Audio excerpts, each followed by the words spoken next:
also continue to rely on temporary foreign workers. That too needs to stop. That's why New Democrats have called for landed status on arrival now, and also call on the government to regularize existing workers that are here in Canada so that they can have their rights protected. Will the Conservatives show up for workers and for the immigrant community particularly?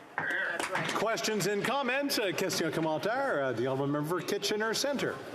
Thank you, Mr. Speaker, and thanks to the member for Vancouver East for her speech. As I'm sure she knows, Greens support this legislation, but we're concerned that once again, the coming into force date is 18 months away. It's the same thing we saw play out with the Canada Disability Benefit, where members of the governing party have this rush in their rhetoric, but then once the bill passes, we're going to see it wait for far too long. Can she comment on, she mentioned, I read at the end of her speech, her concern with how long we're going to have to wait and whether an amendment could be brought forward to address this?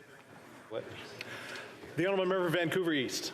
Well, absolutely, that the government can actually move this forward. It is the NDP's intention to amend the 18-month date. There's no reason why it has to wait this long for it to come into force and effect. In fact, when I was at the picket line with the Rogers workers, one of the first questions to me, why 18 months? Why so long? Is not reasonable. They said that 6 months, even 12 months can be accepted. 18 months is out of touch with reality. So we want to see that amendment go through. We want the government to do what is right and to actually follow up with real action to move that timeline up from 18 months.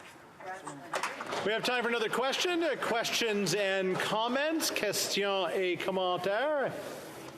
I have a hard time believing nobody wants to ask.